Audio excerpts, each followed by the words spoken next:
Well, again, was it not obvious what the next Nostalgia Critic video was that I would be reacting to? Because, yeah, Lord of the Rings month still continuing, and, well, yes, of course, next being his review of The Two Towers. Yes, so, his review of The Two Towers, yes, the second installment of the Lord of the Rings trilogy, and, yeah, I had just got done recording my reaction to the first Nostalgia Critic video that came out earlier today.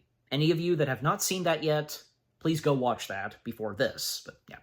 And now I forget because, like, I'm pretty sure, yeah, because I did mention in my reaction to the first reaction video that came out, a Fellowship, where I mentioned about Two Towers, where I heard that there are a few people that say that, like maybe one or two that I heard of on YouTube that say that Two Towers is rough. I mean, why? But, I mean, you know what? Yeah, excuse me, because I probably would have a good feeling, and I'm sure more than likely, yeah, Doug's gonna bring this up especially, because I'm pretty sure I did hear about this, where some of the romance that's, in Two Towers, but come on. I didn't think it was bad how it was done in this. Come on. I'm just saying, but yeah. Yeah. Not to mention, new faces that step in the second installment, like Eowyn. Yeah, I think I'm saying her name right. Played by Miranda Odo. Yes, I think I got the actress's name right. We've been there sometimes where we think we've got the name of the actor or an actress right. Turns out we do sometimes, but yeah.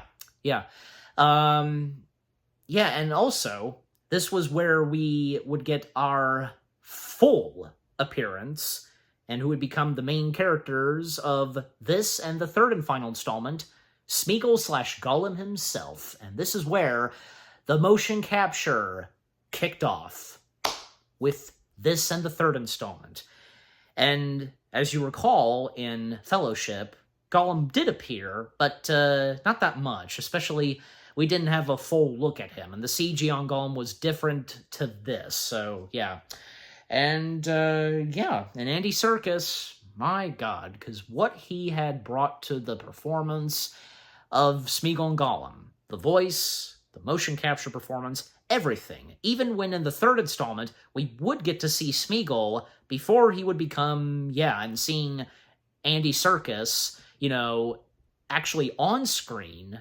And, and I've considered him, and I'm pretty sure everybody else does. Even my parents think so, too. Andy Serkis, the god of motion capture. Right? Just, yeah. Not to mention that, a year after, say, the third and final installment of Lord of the Rings, well, we would then get the first ever full-blown motion capture animated film. I think we all know what that is. Also, from Warner Brothers. Yeah, because, at that point, New Cinema Line, they became a part of the Warner Brothers family, and, New Cinema Line, them doing the Lord of the Rings films, which also, they're also Warner Brothers material. Anything that New Cinema Line has done, now also being considered Warner Brothers. It's like, I can think of, say, the Mask movies, or the Austin Powers films, those as an example. God, I think even the Blade movies. Yeah, because New Cinema Line did the 3 Blade movies. And technically, they would also be considered Warner Brothers. Jeez. Yeah. And not to mention, the same goes for, say, Nightmare on Elm Street and Friday the 13th. Even most notably, say, Freddy vs. Jason. But, yeah, anyways. Alright, but, yeah. So, I don't really know what... I don't know, because, okay... As I mentioned, with what Doug has said, especially, and as I mentioned in the first reaction, where in the top 11 dumbest Lord of the Rings moments, some things that he brings up, even, from Two Towers. But like I also said, some of the romance in Two Towers, but, yeah, anyways. But it's gonna be very interesting, because he's reviewing Two Towers fully. Yeah, it'll be interesting to see what he has to say about the second/middle installment in between, in the trilogy. So, enough said. Without further ado, let us begin the second installment of Lord of the Rings month. And, well, the second installment of the Lord of the Rings trilogy.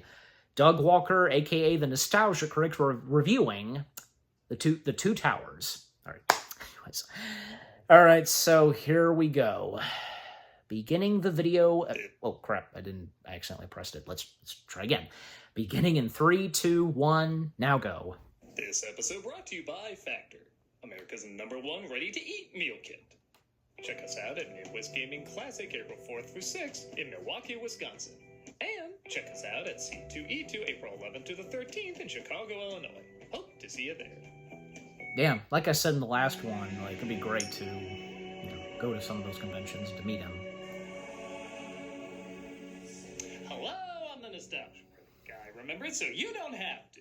When Fellowship of the Ring came out, a lot of people I know said, yeah, that was a good movie. And then 1 year later when Two Towers came out, everyone I know said, yeah, that was a good movie. Things started to get better, as the trilogy proceeded. Where it described Fellowship as an impressive film, but ultimately a proof of concept, Two Towers is the flick that said, okay, enough fooling around. Let's make people really give a shit. This is the film that got people going, yeah, I'll check out the next one. There she is. Why do I have to wait a whole year for the next one? Where am I supposed to get my Gollum fix? Dobby?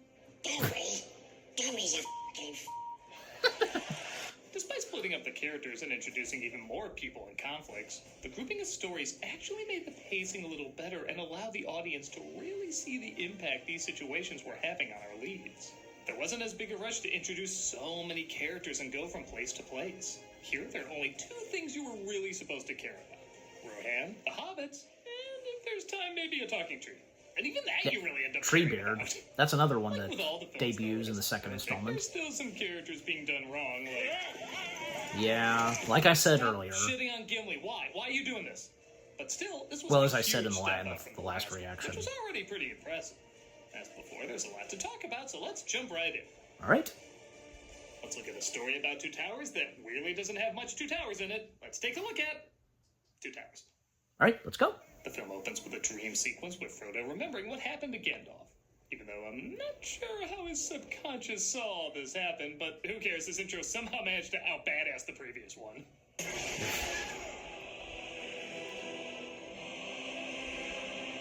Am I crazy, or did they sing Bon Voyage there? I guess it's very singing.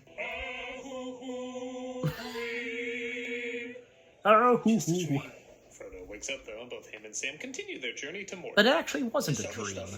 It's not bad. Nothing ever dampens your spirits, does it, Sam? I can think of something I like to get dampened. They realize they're going around in circles, though, and start to put together they're being followed. What's that horrid stink? Can you smell it? Yes, I can smell it. Sorry, I put a little chipotle on that elfin bread. They're approached by Gollum, played by Andy Serkis, who half the time looks very CG, but it's still good CG for 2002. Yes. And the other half of the time, I swear he's really there. Part of that could be they made a last-minute choice to use the shots where Serkis was standing in because the performances were better with Ashton and Wood. And I think doing so helped the animators figure out the lighting and texture better. I mean, think about it. This is over 20 years old, and look at this. That's not a CG head, that is Gollum's head. That's not a CG arm, that is Gollum's arm. He 100% looks like he's there on set. Be nice to them, be nice to us. At first I was a little concerned about the voice. But maybe the idea was the rope was choking him in this scene. And as the performance goes on, it sounds less like a boo being swallowed by Donald Duck and more like a voice of a person who's been around for several centuries. I hate you. Good point. That last thing he said, Using the for shots with centuries. Serkis also allows more of his performance to shine through. As when you compare him in the first film to the second, you can see they definitely worked in much more of his facial features. This character won so many people over, they debated whether or not Serkis should get an Oscar nomination, despite him technically never being seen on camera. I don't know. I think a special Oscar for him and the CGI team would Same work, thing, similar to what they did with Disney kind of- and his achievement on Snow White. Same thing I kind of guess the MTV similar movie happened would with have Yoda. And Peter Jackson, who do you think you are? Shut up, you! Sorry to keep going to that. It's the best acceptance speech ever. Yes, I agree. To show them the If way anybody's forward, seen that, Ray and Pippin it's are catching a ride on golden. the Uber Kai. Thank you. Remember, 2-drink minimum. What is that? So, Man-flesh. it's on YouTube. Go check it Kevin out. Spacey's text. Aragorn, Legolas, and Gimli followed them through the shots and made everyone at least Google Kevin how much a Spacey. New Zealand vacation is. The Uruk's turn northeast. They're taking the hobbits to Isengard. Well, it doesn't have nearly the same meme bait as potatoes, but I'll take it. Saruman's forces start invading several parts of Middle-earth, forcing families to separate. You take your sister. Oh, about Saruman, What like, did kids say? This isn't our Tolkien language. well, how about turning on the subtitles? Our heroes For one enter the thing. kingdom of Rohan, where King Theoden, played by Bernard Hill, has clearly never recovered from arguing Rest with in Jack peace, McFinn on that Bernard wooden Hill. frame. Carl Urban plays Aeromir, and Miranda Otto plays Eowyn, who tell the king Yes, his son Miranda is Otto. seriously injured by Saruman's army, but the king's I for some baby, reason keep Grimer Wormtongue, keep forgetting Carl Urban's in is the also Lord of the bad at Rings this. films. Tells him that's not true. Saruman the White has ever been our friend and ally. Voice of He's played Chucky. by Brad Dourif, wearing a Play-Doh mask from the Gary Oldman and Danny DeVito villain's playset. Oh, jeez. Since Saruman born you, what was the promised price, Screamer? One day, I'll be a blonde. Grimer banishes Aeromir, but he continues to hunt down and kill Saruman's army, bumping into our heroes crossing into Rohan. Speak quickly. Give me your name, Horsemaster, and I shall give you mine. Okay, every once in a while, Gimli has a cool moment. Yes. There's even occasionally a funny moment when it feels less forced. The trees are speaking. A good funny moment. Gimli, lower your axe. I would cut off your head if it stood but a little higher from the ground. You would die before your stroke fell.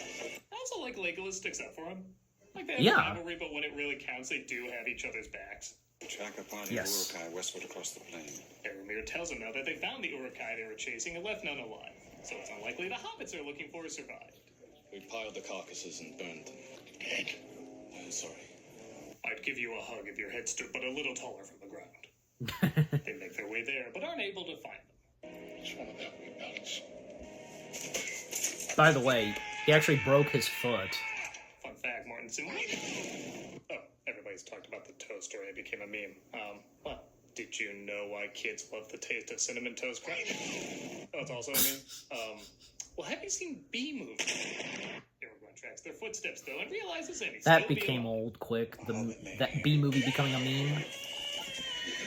Their hands were bound. Their bonds were cut. Yes, they were bound, unbound, bound again, and then unbound. Okay, the editing in this is a lot better, but they're still goof-ups. It's amazing that Viggo Mortensen, he stayed in character Flashback shows they were after he chased broke into the his forest toe. until they discover an unusual Because creature. his arms, you know. Ah! Tree herder. Treebeard, some call me. I stalked many a Ronald McDonald play place. Jarvis Davies also does the voice of Treebeard, which I was gonna surprisingly mention that. isn't that distracting. And he says he has to take him to the White Wizard. It's not distracting. Nope. Admittedly, this is a pretty clever fake out, except for the fact that they put his face on all the advertising and trailers. See, movies were red hulking it even before Brave New World. Dead faces Well. in the water. Elves and men and corpses. Meanwhile, Sam and Frodo are led through the dead marshes, where the power of the ring is too much for Frodo, and he falls into a Scary Stories illustration. Kind of looks like it. Gollum saves him, which quickly creates an interesting setup, like maybe he's not as evil as we're led to believe, as Frodo and him form a strong bond, both being possessed by the ring. I didn't even notice until this time around that at the same time Frodo is petting the ring in his hand, Gollum is doing the same thing, despite literally nothing being there. The Black Riders pimped up their ride, though, and continue to search for them. I thought they were dead. No, you cannot kill them, no. Unless you're a chip for some strange-ass loophole. Back in the forest, our heroes run into Gandalf back from the dead, as he reveals what happened. Except how he Hallelujah. fell into a lake and ended up at the top of a mountain, but the books have appendixes for every time a dragon queefs. I'm sure they explain that there, too. Darkness took me. He says he died but was sent back until his task was done because his BFF seemed to make it work, and he beckons them to King Theoden, who is in need of their aid. Maybe.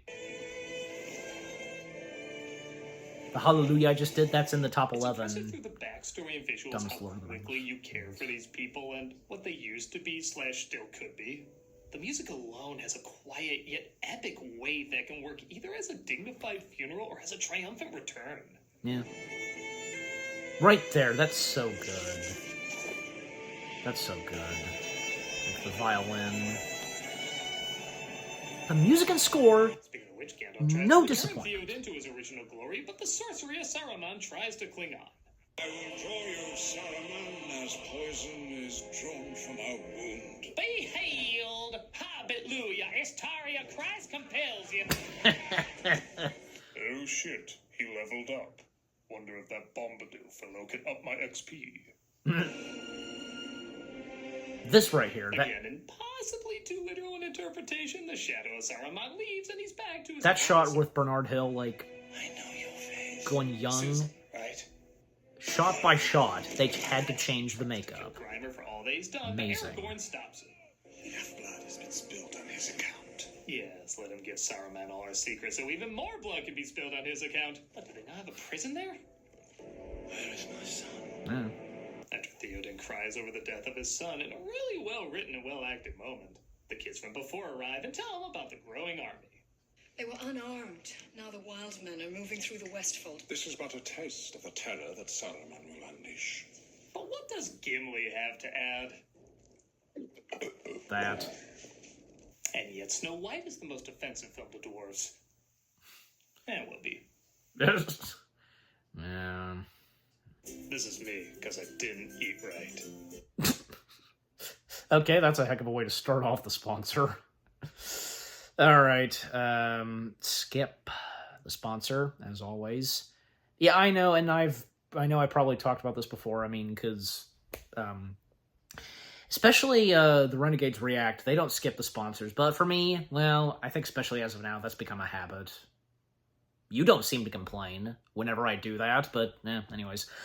Alright, but yeah, so timeout, yeah, for a moment, because, yeah, what, Doug has so far had to say about Two Towers, well, it seems that, yeah, not bad so far, some positive things, but a few things he did point out, like, well, and most notably, yeah, the positive things he has said, like, yeah, like, like, of course, Gollum, yes, like, even still, like, yeah, I think I would agree, too, that the CG of Gollum, well, the motion capture CG and such, you know, still holds up. Still amazing. I mean, even in comparison to, like, how Gollum, when Gollum appeared in The Hobbit, well, that looked pretty good, too. I'd say for both of them, yeah. Like, the CG on, say, Gollum and any other creature from Lord of the Rings to The Hobbit, awesome. And so I'm glad that, yeah, as of now, that Doug, did bring that up, where at the, MTV Awards, Gollum won for best, virtual, is it virtual character? Yeah, I think so. And the competitors, like, right next to Gollum were Scooby-Doo, Kangaroo Jack. Seriously? Kangaroo Jack got in there? Good lord.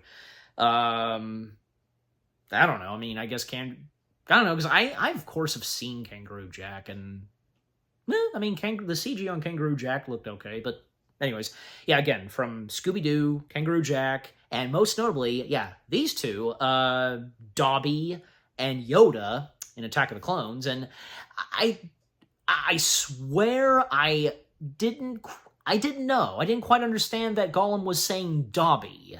I don't know, just the way he spoke. And thanks for pointing that out, Doug, because I don't know why I didn't realize that, yeah, Gollum was mentioning Dobby, because, yeah, you know, Dobby likes me. Dobby's a barbecue. And Gollum swearing, and, yeah, because I flipped the bird. Well, he did it too, okay? Come on. Even for a quick sec, even, like, if you blink 1 sec, you'll miss it.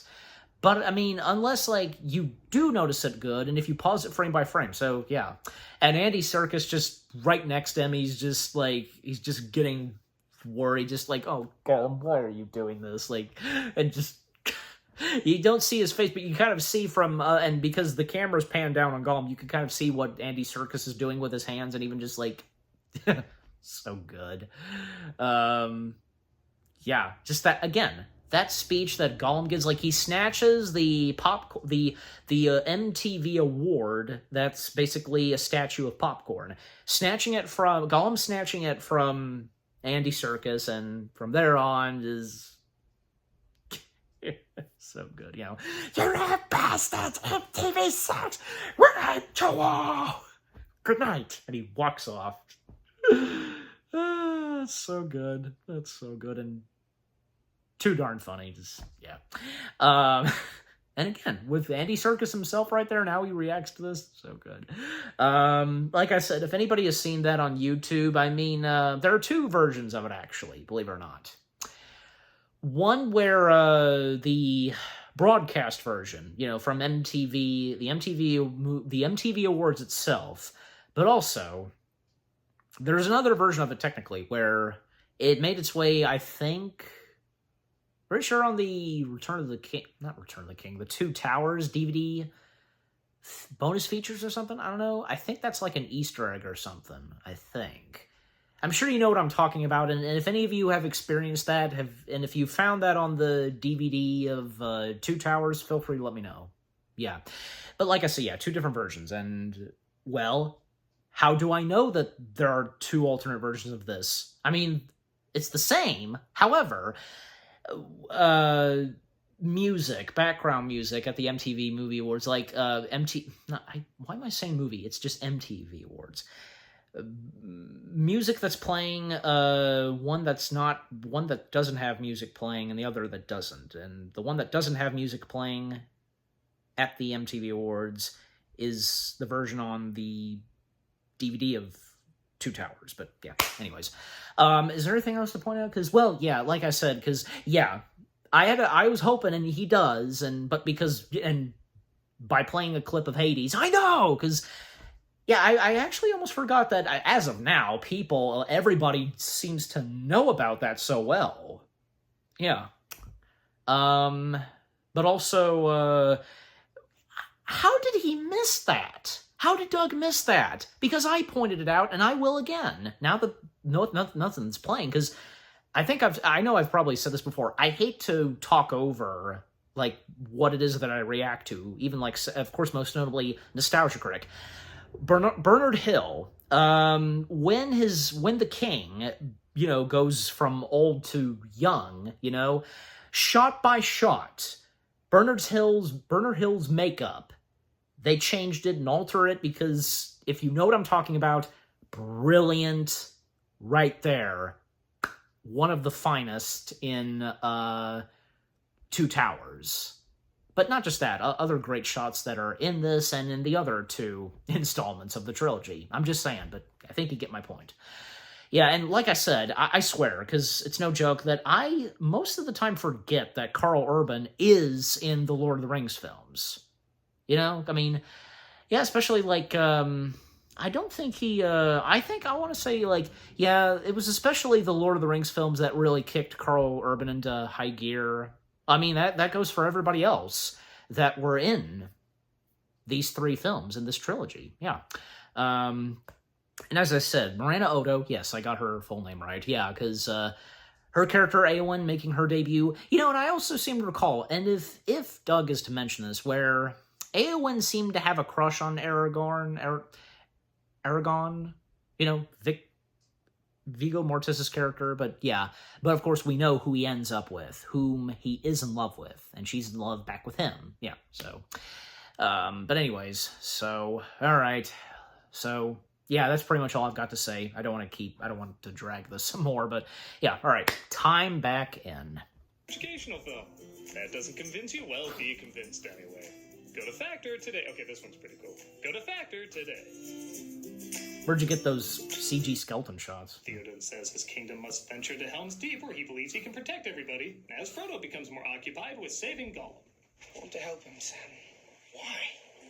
Because I have to believe he can come back. We have too much in common. Our And big, weird, there's a freaky chance. eyes There will could have start been a chance that he could have come back, across the Smeagol. armies of Dolly. And even though it's in the book, I do think it's smart they kept this little preview of these things. I get the feeling if they just showed up in the third film, people would be like, wait, there's freaking heffalumps in this? Heffalumps. Capture, though, by Boromir's his brother Faramir, played by David Wenham. But who cares? Gimli's being silly again. And making her laugh. There he goes. Can we drop by Willow's house and make a trade? They're attacked suddenly by one of the lamer effects in the movie. These hyena rancors and our heroes impossible themselves on their horses and fight. Well, Legolas being very skillful. Just...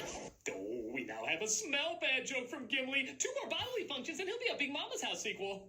Good lord. Aragorn gets caught on one of the wolves, though, just running off a cliff. Yeah, Big Mama's House is something he did review. Leave the dead. Well, I'm keeping the jewelry. Meanwhile, after Saruman invents bombs. Not in the book, but kind of cool. He greets his army of extraordinary magnitude. There is no such force. There is now. Here for days. How did I miss this? Yeah, how did he miss this? Question, how'd they see that small-ass wave all the way in the back? They're sent to Helm's Deep, and Gandalf wasn't dead, Merry and Pippin weren't dead. I guess Aragorn can be not dead, too.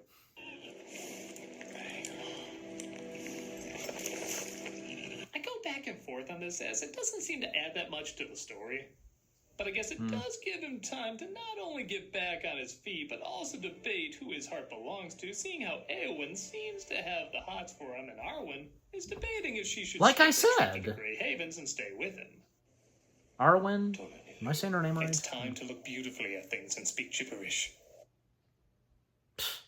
Whether by the Another sword commercial or the break. slow decay of time, Aragorn will die. This scene is amazing.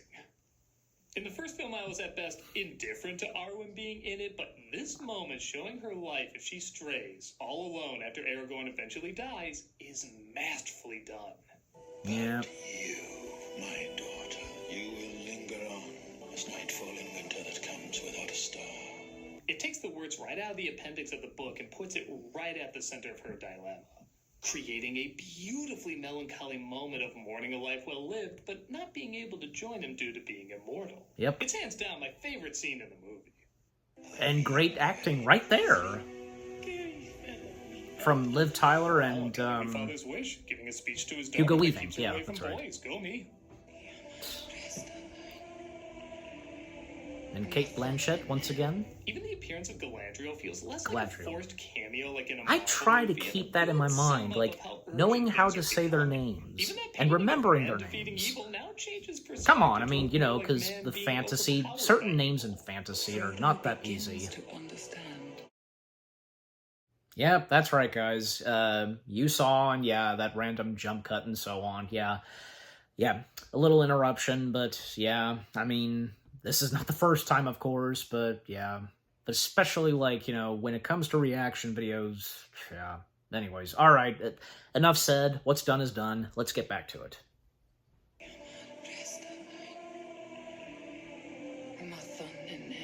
Even the appearance of Galadriel feels less like a forced cameo like in a Marvel movie and a good sum up of how urgent things are becoming.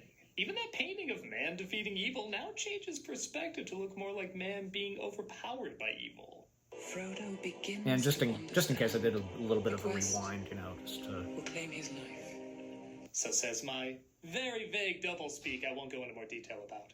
Faramir's story almost works as someone who wants to redeem himself in the eyes of his father and match the glory of his fallen brother, as he plans to do so by getting the ring to his kingdom, which is falling apart. The ring will go to Gondor. There's just one problem. We have no idea why he's doing any of this. Yeah. Like, sure, to save his people, but we just did this with Boromir. How is this any different? How is it not repeating? Well, I feel like every film's extended version Sean has at Bean. least one crucial missing scene, and for this film, this is the one, showing how loved his brother was and I how much his forgot he was father he dismissed also him. made an appearance Thinking in bringing this, in the ring and right? saving the day will earn his father's love. It has been quite a while since I've watched them, so I have to go back and look as Sean Bean appearing in the other two installments. But obviously, flashback scenes. Without this scene, he just looks like a jerk, redoing the exact same arc Boromir went through, just not as interesting. Oh wow, he's giving up the ring at the end. So what? He's being a dick to begin with. But this scene really makes us sympathize with what he's doing, especially after he finds out his brother's dead.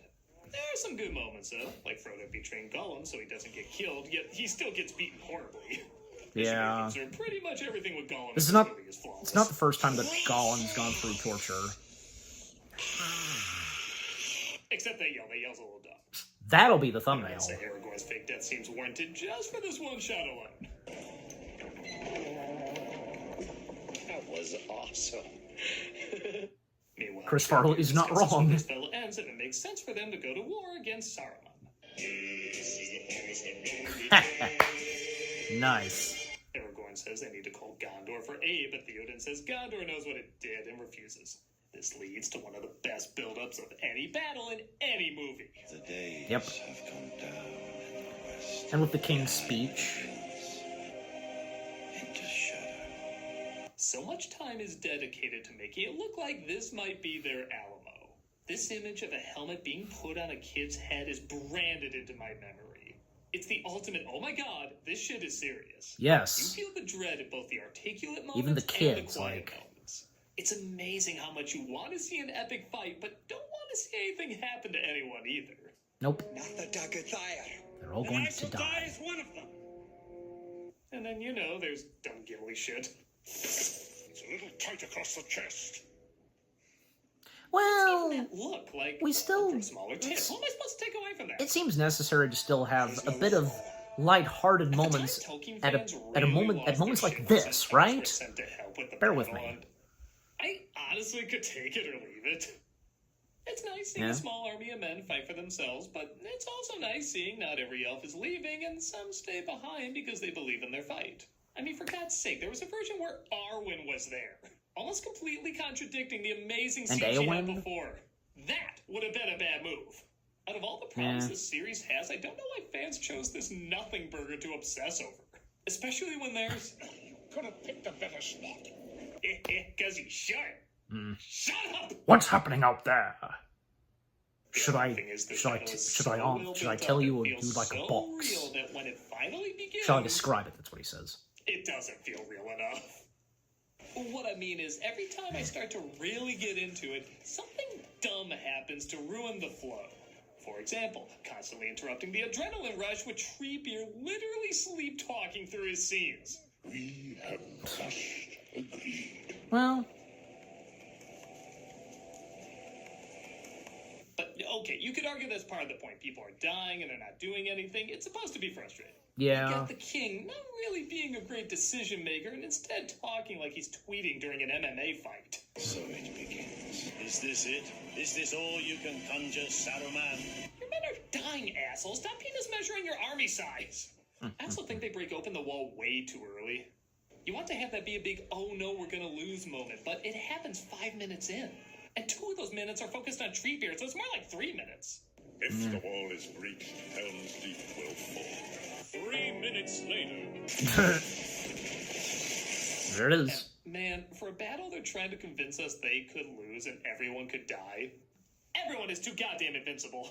Our main characters literally throw themselves into this army of super soldiers, instant death, not once, not twice, but 3 times and never get a scratch on them. The only one that bites the dust is Lothlorien's chubbiest elf, which honestly feels like a token death to make up for the fact that none of the main characters are getting hurt. With that said, what, am I supposed to pretend there's not a ton of awesome here too? The Yes. sheer size of this battle is so impressive, mixing Yes. CG with practical effects, the awesome cinematography showing its epic scale and how much was really there, the director having himself take out one of the Uruk-hai, this awesome edit. Charge! I'm not blind, there's a ton of really cool stuff, I just wish it wasn't interrupted with, Toss me. Don't tell the elf. Oh. what they've done to my dwarf. Oh, come on, That makes Doug. up for it in the end, though, as once again, you do. Gimli really does have, pardon my see French, that it's true. this Gimli might has, be their last still ride has here. badass This moments. is the only one where they can be a little untouchable because it looks like they're about to die in literally 2 seconds. However, Gandalf appears exactly an hour and a half later to save the day, so you legit forgot he was even in the movie, despite him being such a major plot point earlier. Now, that's just damn good pacing. Yep. Point for some Carl Urban renewal! Also, the Ents, after seeing Saruman destroy their forest, decide to go to war as well. I love that no Rather slow Treebeard language gives took out. all night to discuss not going to war, but then one syllable can change their minds. But whatever, this fight's amazing. Yep. The more help. This battle isn't even 1/5 as long as Helm's Deep, but by God, it shows nothing but the best moments, and it's so goddamn cool. Yes. They're, Save a tree. Wipe your ass with an orc. they're almost no match for the tree people. Meanwhile, Faramir takes Sam and Frodo to Osgiliath, where Sam finally tells him Boromir died trying to take the ring. Why didn't you bring that up to him days earlier? What are you doing? One of the riders tries to take the ring from Frodo, who's so possessed he starts to comply. Sam stops him, though, in one of the more intense scenes. I think most people in this moment were like, oh my god, the faculty kid's gonna kill Rudy. Do this. What? He snaps him out of it, and Sam makes a speech. Snap that out of it, there are some Frodo. things worth fighting for. It's so wrong. By rights, we shouldn't even be here. Tell me about it! It's only a passing thing. This shadow. Even darkness must pass. I guess a lot of people at the time connected this speech to being pro the Iraq War, which was going on. I think the idea was more self-defense than invade where your most wanted enemy isn't, but I don't know. Maybe Tolkien would have liked freedom fries, I'm not sure. Sauron's wrath will be terrible. His retribution It's almost over. swift. The battle for Middle-earth is about to begin. At the end of part 2 in a 3-part trilogy. They're making the Hobbit movie sound short. The Faramir lets Sam and Frodo go as they partake in some of the lamer writing in the movie. Frodo wouldn't have got far without Sam. You shouldn't make fun. I was being serious. So was I. But Gollum has plans for how to get his revenge.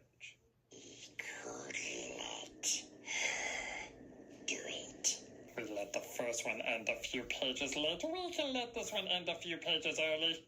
And that was The Two Towers. This is when the movies went from good to awesome. Almost all the little problems the previous film had aren't here. The pacing is much better. You feel everyone's emotional struggle. Nobody feels shoehorned in. And the changes from the book, for the most part, seem to make sense when adapting into a movie. Again, there's little issues here and there, but that's to be expected in something this massive based on something else even more massive. For what these people had to bring to the screen, they truly did go above and beyond. In fact, a lot of people were wondering how on Middle-earth they were going to top it. Well, we'll answer that next week as Lord of the Ring month is coming to a close. Oh, don't worry, coming to a close still means several goddamn endings. I'm a nostalgic guy, remember, so you don't have to. See you in the next one for Return of the King, Doug. Nice, nice. You end off with that. This month for Perfect. Cameos for Charity, we're doing the That was nice, Doug. That was a perfect audio clip to play. Good on you. All right, and the charity shout out as always in. All right, holy cow. That was the Nostalgia Critics review of the second installment of the Lord of the Rings trilogy and a part of Lord of the Rings month, The Two Towers. And that was pretty good. That was a really good review on The Two Towers, but still, some things that Doug pointed out that, yeah, because, you know, and that especially goes for the battle, you know, but at the same time, there were still some awesome moments, you know, but yeah. And again, with Gimli, just say what you will about Gimli, but Gimli never bothered me. But as I pointed out, at least like when at a certain point, things were really getting serious, it didn't hurt to at least lighten the mood some, right? Just, yeah, and with what Gimli does. Yeah, and again, and also, like I said during the timeout, you know, what he had to say about Gollum, yep. Again, CG on Gollum in this and Return of the King, still good, holds up and such. And yeah, I've forgotten at times, like, the one sequence that he brings up, where Arwen, you know, about her love for Aragorn and, you know, how he would die and she would live on, you know, that sequence, yeah. I would agree with him. That is really good right there. And with great acting right there from both Hugo Weaving and Liv Tyler, it's amazing, yeah.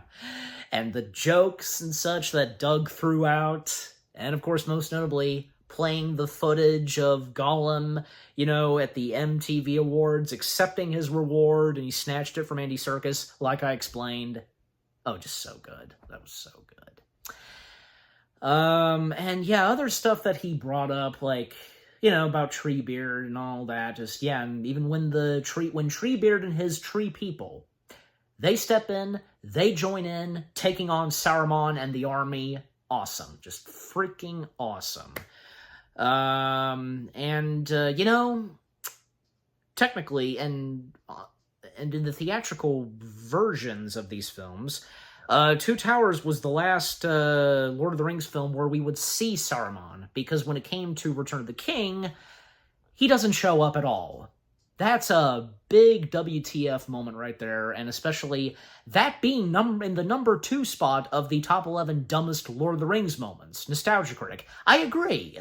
And that was the second scene of Return of the King. And as Doug said, nobody's gonna be, bored and such when, what he specifically said. And I agree, And that was a really good sequence. Even Christopher Lee, what he said about that, and I'll take his word for it, that being the most important scene in the whole trilogy. Yeah, I'll take his word for it. I'll gladly take what Christopher Lee said right there. Yeah. And if you are aware.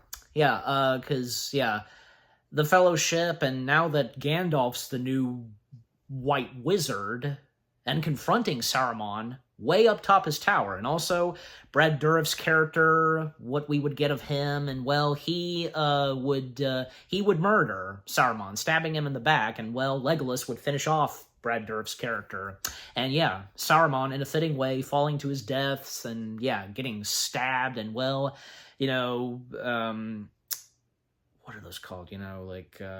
Those wheels in water, and, basically sinking his body. And then Treebeard then saying, "The filth of Saruman is washing away." Great voice acting right there from John Rhys Davies. Good. And yeah, that's another thing, because it's not a distraction. Why would it be? Because, that we have John Rhys Davies playing both Gimli and voicing Treebeard. He's excellent. It's John Rhys Davies, and despite the fact that Gimli having his goofy moments, come on, still, again, they didn't bother me. And yeah, I look forward to what Doug, as the Nostalgia Critic, has to say when it comes to his review of Return of the King.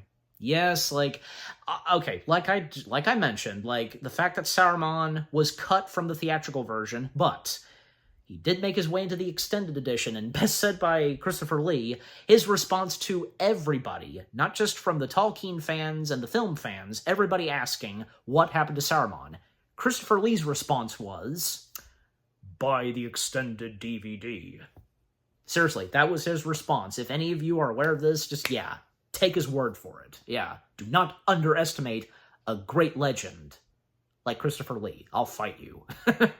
But, and also, because, this almost slipped on my head. Good thing I didn't forget. Yes, what Doug mentioned at the very end, a tease, and it's obvious he's going to, he's definitely going to bring this up a lot. Well, maybe not through the whole review, but still. But especially how, this is something else that made its way into the top 11 dumbest Lord of the Rings moments. The bajillion endings. Yeah, I have no doubt that, from the cast and crew, and most notably Peter Jackson, they're aware of this completely. But, it's how it is in the movie, so heck, even in the extended edition. But I'm pretty sure, because, even the theatrical version still had those bajillion endings. So I look forward to what Doug has to say, again, about the bajillion endings. But, I don't know, and I also recall that what Elijah Wood had to say about that. Because if anybody's also seen this, when he was on the Graham Norton show, alongside with the late Robin Williams, and when Lord of the Rings, coming up in conversation, and his encounter with Jack Nicholson, and Jack Nicholson had seen the Lord of the Rings films, and of course, Return of the King. According to Elijah Wood, at his best attempt on doing a Jack Nicholson impression, that movie, it had so many endings, what happened? And so, because apparently Elijah found out that Jack apparently didn't stay for those bajillion endings to pop up and such, because, he was complaining that there were too many endings, yeah. And, I didn't stay, I walked out, because he basically missed the part where, Frodo gets on the boat, and from there on, the Grey Heavens? Yeah, that's right. That's so good. Yeah. And just to also mention, since while I'm on the subject of Graham Norton, because, yeah, like, again, with Elijah Wood and Robin Williams and, what's her face? Like, I know her best as the voice of the fairy godmother in Shrek 2. You know who I'm talking about. Robin Williams then brought up, because while on the subject of, like, award shows and Jack Nicholson, Robin Williams brought up, when Robin won his Academy Award for Good Will Hunting, and standing backstage, because it's about to go out in the press, Jack told Robin, because this was Jack Nicholson's third Oscar win, yeah, and told Robin, Robbo, now I have one for every decade. And then Robin's response, oh, you bastard. So good. I just had to mention that, but yeah. Is there anything else to mention about Two Towers? No, I think that's pretty much about it, and I don't want to keep dragging this, but yeah. One more thing I will mention, because, yeah, I need to go back and look, because I keep forgetting, because, it seems though that, Sean Bean is Boromir appearing in the other two installments, mainly flashbacks, because I know where I see his name in the end credits for Return of the King. Yeah, I mean, especially for the extended edition, because, Christopher Lee also being in there, etc. But anyways, yeah, just overall, The Two Towers, and yeah, Doug's review of The Two Towers as the Nostalgia Critic, that was pretty good. And about what I said earlier and before I started this, where I heard on YouTube one or two people complaining, not complaining, saying that Two Towers is rough. Says who? Yeah. So that was on my mind, right when but thankfully, yeah, but, no, because what Doug has had to say about it, very positive, and, well, according to him, this is where, up to the second installment, things got even more better, and it would once again get more better in the third installment. And again, can't wait to see what his review of Return of the King, probably it's obvious. It is. Return of the King is the longest installment. Heck, looking at the extended edition, that's freaking 4 hours. And of course, I've watched it. I've watched the extended edition 4 hours, up to, say, nighttime when finishing it. That's pretty much how it is, right? But, yeah. I mean, even, how many, I don't know, when you have to take a bathroom break or fix your food, but anyways. But, yeah, but overall, yeah, again, the Nostalgia Critic's review of The Lord of the Rings, The Two Towers, a really good review, yeah. And what about you guys? What did you think of the Nostalgia Critic's review of the second installment of the Lord of the Rings trilogy, The Two Towers itself, and is Two Towers one of your favorites of the Lord of the Rings trilogy? Favorite moments, and with the characters, new faces that step in finally in the second installment? Anything you agree and disagree with what Doug, as the Nostalgia Critic, had to say? And any of you, have any recollection of, Gollum at the MTV Awards and other stuff that was mentioned by Doug and me? Just overall, what do you think of the Nostalgia Critic video itself, part of Lord of the Rings month, and with what I've had to say, my reaction to it, and yeah, what did you think of my reaction to it? Leave comments and give this reaction video a like, as always. And so, with all that being said, thank you very much for watching. I hope you guys enjoyed my reaction to the Nostalgia Critic's review of the second installment of the Lord of the Rings trilogy, The Lord of the Rings, The Two Towers, and a part of Lord of the Rings month. more reaction videos are coming your way. They're going to be awesome. Keep looking forward, and I'll see you guys in the next video / reaction. And, well, of course you know what's next after this. Is it not obvious? Yeah. Yep, again, I look forward to it. So, yep, until, and stay tuned for when I react to Doug, aka the Nostalgia Critic, his review of the third and final installment of the Lord of the Rings trilogy, The Return of the King. Take care, and peace out. Precious.